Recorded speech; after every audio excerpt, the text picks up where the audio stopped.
Hi everyone. So in this video I would like to share my thoughts on Unily DXP experience, which I recently came across and I was really impressed by its so-called unique features. It is AI driven and it has clear advantages over other internet and digital workplace platforms which are available in the market, which we normally use to deliver a truly composable and scalable experience layer. So unlike legacy systems, there are so many legacy systems also in the market which are still in running.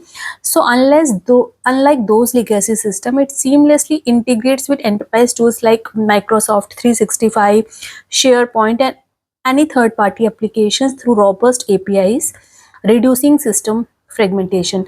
So what its unique feature is that it's AI driven, so it's AI powered personalization, and search engine ensures employees get context aware content based on role, behavior, and intent. Means, like for example, I am an employee, so I will get to see only that information which is relevant to me, not everything. Not I am thrown with all the junk information which I don't even need. So because it is AI driven, it is AI powered, personalized, so it gives me only that information which it feels is relevant to my role, relevant to my my experience, my behavior, and my intent.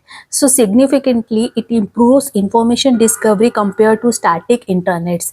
So multi-channel discovery across web, mobile, and Microsoft Teams, it ensures a consistent experience for both office and frontline workers.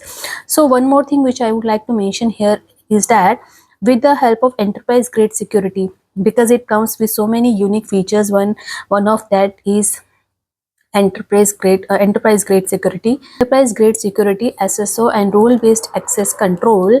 Unily is built for large scale global deployments, and combined with real time analytics and engagement insights, it enables organizations to continuously optimize their digital workplace, something many completing something many competing platforms still lacks. So I would prefer you to use Unily. If you have not gone through it, just go and search about it on the internet. Lots of information is there on its official website also.